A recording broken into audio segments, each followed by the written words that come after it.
one. If you could just state your name and what particular role you're running for, please. Sure, so my name's Neil Stewart and I'm running for Vice President of Education.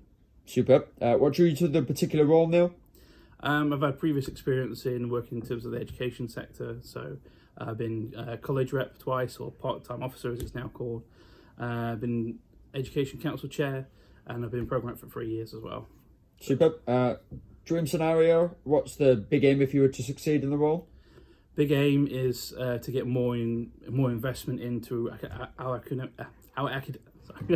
more investment into our academic societies, because that really is kind of to build like a foundation up for future years. So at the minute it's like £1 for at the moment. Sorry, if elected in, I'll get £1 per student, and then who knows in the future, hopefully that gets extended to £2. It'll go across all the societies, and then they'll have a lot of funding to kind of help each other out, because at the end of the day we're here for our education above anything else. So that's what I'm passionate about, and that's what my dream scenario would be, the fact that when I leave here that academic societies are going to have quite a lot of money invested in. Superb. What's your perception of the union right now? So the perception of the union right now is pretty good. I was here 18 months ago, and a lot of things have changed, including the rules as well for running in elections. But I think it's in a lot better position than it was certainly 18 months ago. Definitely, yeah. Brilliant. How do you think it will change over the next year? That's a good question. How would it change in the next year? Well, I think we're going to certainly be a lot more inclusive. I think we're going to have hopefully a lot more funding as well put into the union, because that's kind of really, I think, what it needs at the moment above anything else. But yeah, certainly being a bit more inclusive and getting more students here as well. Superb. So you've half answered the next question in an answer, but I'll change it slightly. Do you think the union should change over the next year? I wouldn't say change. I'd probably say improve. But then we improve that through engagement and all those sort of things. So that's kind of what I hope the union will do, well, continue to do in fact, is to increase that engagement, because that's key in terms of making everybody sort of feel calm and relaxed about coming to uni, because it can be quite daunting. Brilliant. How do you deal with problems in a professional setting? What was the problem? How do you deal with problems in a professional setting? Always got to be calm. That's the main thing. You can't always take things at face value. You've got to look at both sides of the argument, and just kind of be kind of level-headed a little bit. Don't think, well, that's someone tells you something, that's definitely got to be it. But you've got to be very, very, very professional and be knowledgeable as well about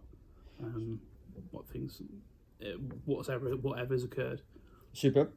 So if you are successful, obviously, you will be forced into the limelight of this university.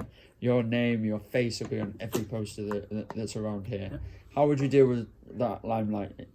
I enjoy it. I'm fine. Like having had experience in other roles, I have had my face around. Probably not so much many people know me now as what they did 18 months ago, because I've had that gap off. But I'm fine with that. I just got no skeletons in the closet, so that's all right. Brilliant. So a little bit of a scenario for you now. Okay. So a student comes up to you. They're obviously in distress, just very random and out of the blue, and they're very unhappy and directing blame specifically at you, although their problem isn't necessarily to do with you. How do you deal with it? So we'll sit them down, first of all, get some water, calm them down, find out what the problem is.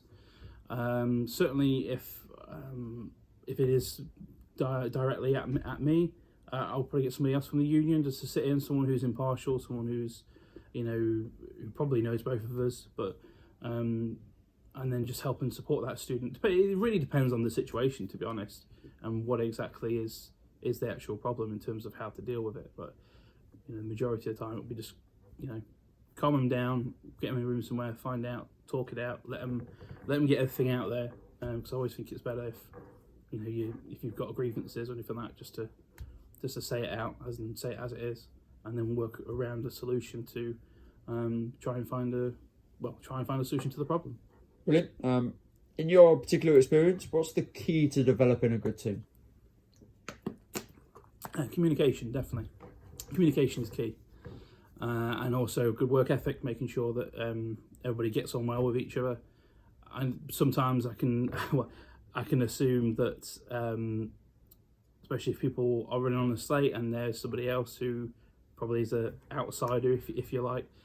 I don't think that's going to be a problem, because at the end of the day, we're all here for the same thing. We all want to give what's best for the students, and first and foremost, and to hopefully everybody can work together and get on. But if not, go out somewhere bowling, something like that, some kind of relaxed atmosphere, and just enjoy yourselves. Brilliant. You've kind of answered the next question again. You're doing this brilliantly, man. So, what do you do to maintain trust in a team? To maintain trust, certainly have if we're working in as a full, be open and honest with each other.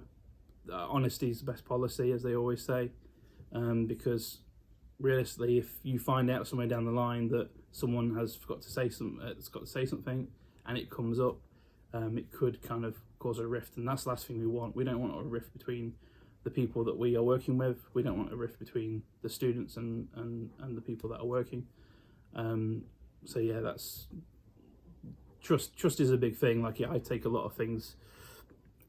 Trust means quite a lot to me, and trust is a massive thing, and it needs to, yeah. Super. Another little bit of a scenario for you then, Neil. Describe a time when you successfully persuaded another person to change his or her way of thinking or behaviour. Okay. This is going to be edited, isn't it? So I might need a minute.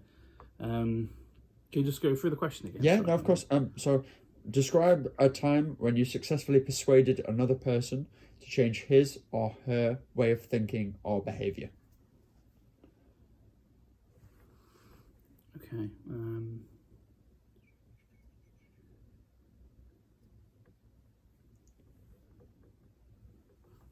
Okay. Yeah.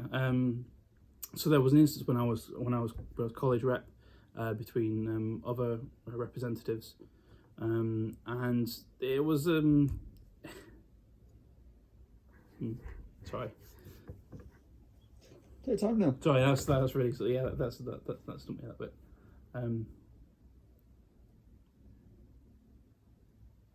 So was it name a time when you have changed, been able to change somebody's way of thinking or behaviour?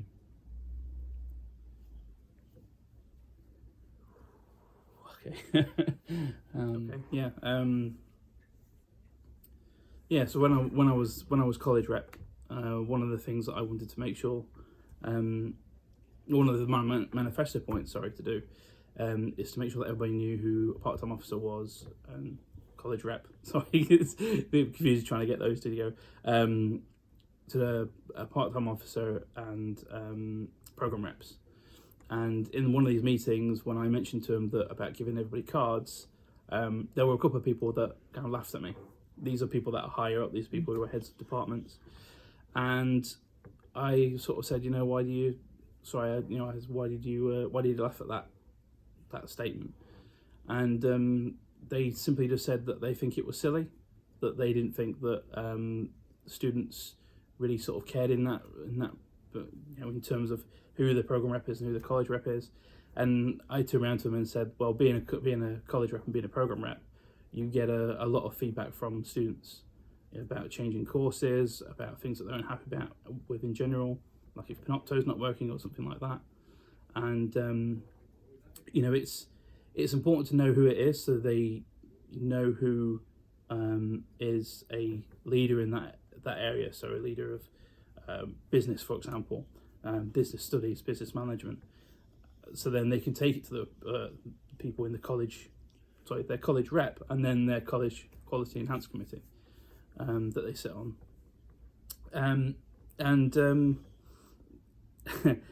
About a year later, I got re-elected into the role, and we actually had the cards, and I was like, there you go. This is this is what happens. People know who I am now, and there's more and more feedback. And I think previously they've had people who have just sat there probably in silence a little bit. But when you get more engaged with talking to students, they can just these are the problems that are happening, and changes can be made, and it's been proven. So yeah, that's. Brilliant. Thank you. So if you can just tell me how you organise, plan and prioritise your work. One of the things is planning ahead. So I look at over the course of the year and say, right, I know when in terms of being a student, I know when my assignments are. So I know that I can do like 200 or 300 words this week and 200 or 300 words next week. And that's good organisation, because being organised is a lot better, really good, because you don't know what's going to be around the corner. Anything could crop up at any time.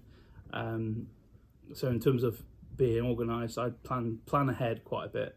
I think that's better than just sit here and I'll wait until tomorrow and see what happens, because you could have 5 or 6 different things, and finally you can have 5 or 6 different things, and it could throw you completely off, and you can get behind on other pieces of work as well. So it's important to plan ahead, definitely.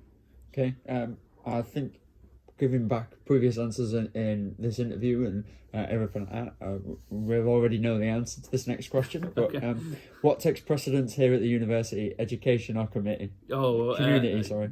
Educational community. Yes. Education. We're here for that first and foremost, above everything else. Whilst it's great that we have all the extra bits, I've been part of societies, I've been part of sports, and they're fantastic things to have.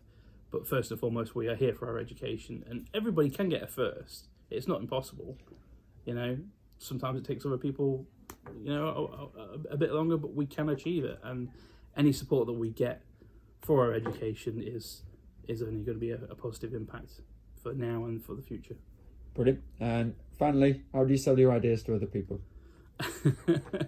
How do I sell my ideas to other people? I look at both. I look at both ways. I look at the this is the positive change that it can give you, and this is the negative change that it can give you, and that is then down. I then put that down to the students and say, right, okay, which one would you prefer? Because if I just say, oh, you're going to get this, this, this, and this, and they're going to expect that, whereas they might have not thought about other things in terms of, I don't know, what happens if you don't get, I don't know, packet of sweets or something like that. What's going to happen then? That's a really random question though. Random answer there, sorry. But yeah, that's just showing a lot of passion as well. If you have passion and you firmly believe in something, then people will buy into that. But you've also got to bear in mind as well that with every positive there's always a negative, and find out what that negative is and show them how you will correct that negative and turn it into a positive. Brilliant.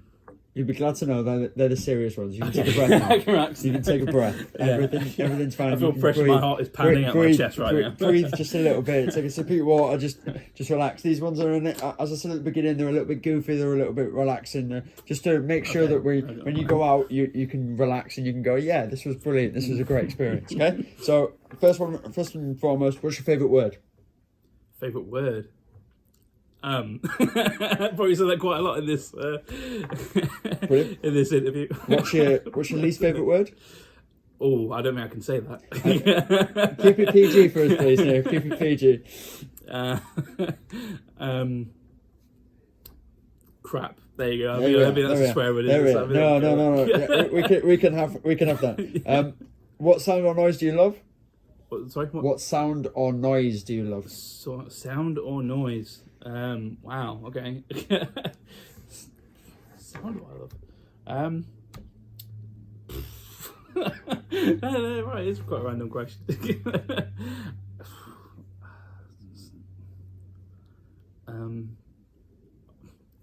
Music. Beautiful. There you go. Beautiful. Beautiful. What sound or noise do you hate? The sound noise. Oh, okay. Yeah, I don't like when they're screeching like on a chalkboard or classic. Yeah, it's a classic one. Fork on a plate. That's yeah. Classic. What's your dream job? My dream job.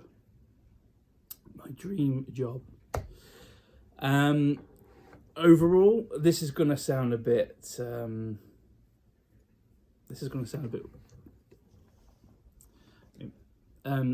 My dream job is to be a part of the union. I know that's not, it's not like, oh, it's to be an astronaut or something like that. It is to be this. Like I've been programmed at being college rep.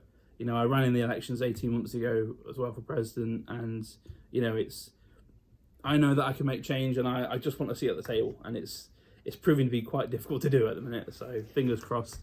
A couple of weeks, I'm more got there. What job would you never like to do? That I would never like to do. I would say a surgeon, because I'm not great with blood. Okay, brilliant, superb, mate. What stimulates you as a person?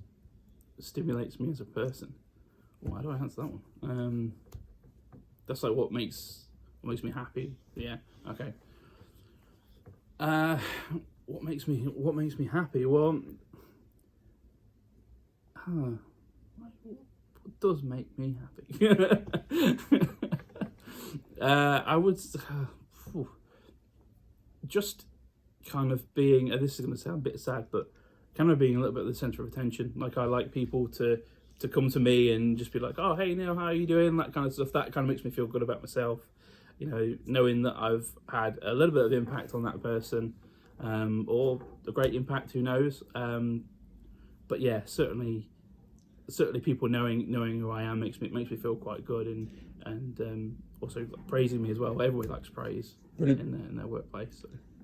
What's your pet peeve about others? Oh, this is to catch people out, isn't it? What is my pet peeve?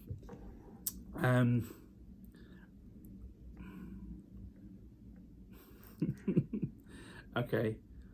My pet peeve about others is when someone has explained something already and they keep going on like straight away, and it's kind of like after the other, and you kind of get that. You want to be really nice. You don't want to say, okay, yeah, I get it, yeah, and just like move on. You got to let them talk. So that's probably like the only thing, but that is like a minor thing really overall. But yeah, it's like they've got the point across already, and it's continuing. But we've got to work on that. That's probably not a good answer. Last one. We're there. We're there now. We're there. We're that last one now, mate. Okay. Relax, okay? Right. Big one. If heaven exists, what would you like to hear God say to you when you arrive at the pearly gates? Okay. Go back down to earth. Brilliant. Thank you very much, Neil. Any last words before we leave, mate? Just please vote for me as your VP of Education. I really want to make a big impact here and help everyone in their academic studies. And yeah, everybody can get a first, and I want to be a part of that to make sure everybody does get a first. Thank you very much, Neil. Thank you.